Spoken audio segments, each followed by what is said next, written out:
નમસ્તે મિત્રો, તો આજે આપણે ભગવાન બુદ્ધના એક ઉપદેશની વાત કરીશું કે સંઘર્ષમાંથી શાંતિ સુધીનો માર્ગ કેમનો અપનાવવો. તો તમે આ વિડીયોને અંત સુધી જરૂરથી જોજો. એકવાર ગૌતમ બુદ્ધ પોતાના શિષ્યો સાથે એક નાનકડા ગામમાં ફરી રહ્યા હતા. ત્યાંના લોકો ઘણા તણાવમાં જીવતા હતા. બધા જીવનની મુશ્કેલીઓથી કંટાળેલા હતા અને દુઃખનો અંત શોધી રહ્યા હતા. તેઓએ બુદ્ધના આગમનના સમાચાર સાંભળ્યા અને તેમના પર અમુક પ્રશ્નોના ઉકેલ માટે આશ્રિત બન્યા.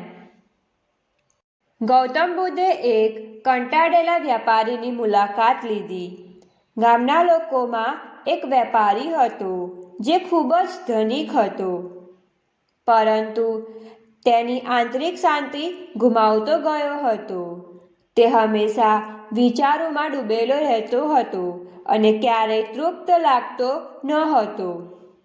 તે બુદ્ધ પાસે આવ્યો અને પૂછ્યું, ગુરુજી, મને બધું છે, પૈસા, પરિવાર, પરંતુ તેમાં છતાં હું શાંતિથી દૂર છું.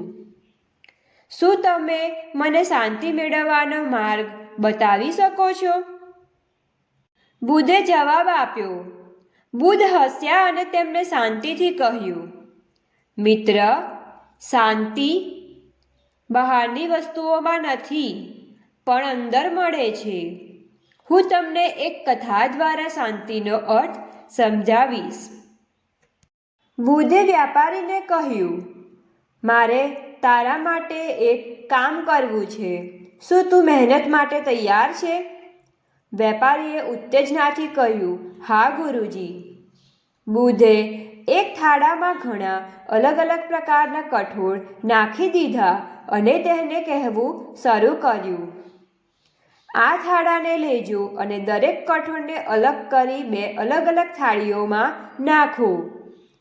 આ પછી હું તમને તારો જવાબ આપીશ. વ્યાપારીએ કામ કરવા લાગ્યો. થાળામાં રહેલા કઠોળને જુદા કરવું ખૂબ જ મુશ્કેલ કામ હતું. તે લાલ ચોળા, લીલા મગ અને કાળા ચણા અલગ કરતો રહ્યો. તે અડધા દિવસે બહુ થાક્યો, પણ હાર માન્યા વગર કામ પૂરું કરતો રહ્યો. જ્યારે કામ પૂરું થયું તે સમયે વ્યાપારી ખૂબ જ થાક્યો હતો. તે બુદ્ધ પાસે આવ્યો અને કહ્યું, મારું મન હવે હળવું લાગે છે. મને એવું લાગે છે કે મારે મારા મનના વિચારોને પણ આમ જ ગોઠવવા જોઈએ. બુદ્ધે હસીને જવાબ આપ્યો, મારા મિત્ર, આજકાલ તું તારા મનમાં ઘણા નકારાત્મક વિચારોને લઈને ફરે છે. તું તારા વિચારોને ગોઠવવા માટે પ્રયત્ન કરવો પડશે. જેવી રીતે તું કઠોળને ગોઠવી શક્યો છે, તેવી રીતે તું તારા મનને શાંતિમય અને મોક્ષમય બનાવી શકીશ. બુદ્ધે વેપારીને 4 શાંતિના માર્ગ આપ્યા. પહેલું તો મનને પ્રબંધિત કરો. તારા વિચારો પર ધ્યાન આપ. જે તારો ભલો નથી કરતો તેને છોડવા શીખ. બીજું, ધૈર્ય ધારો.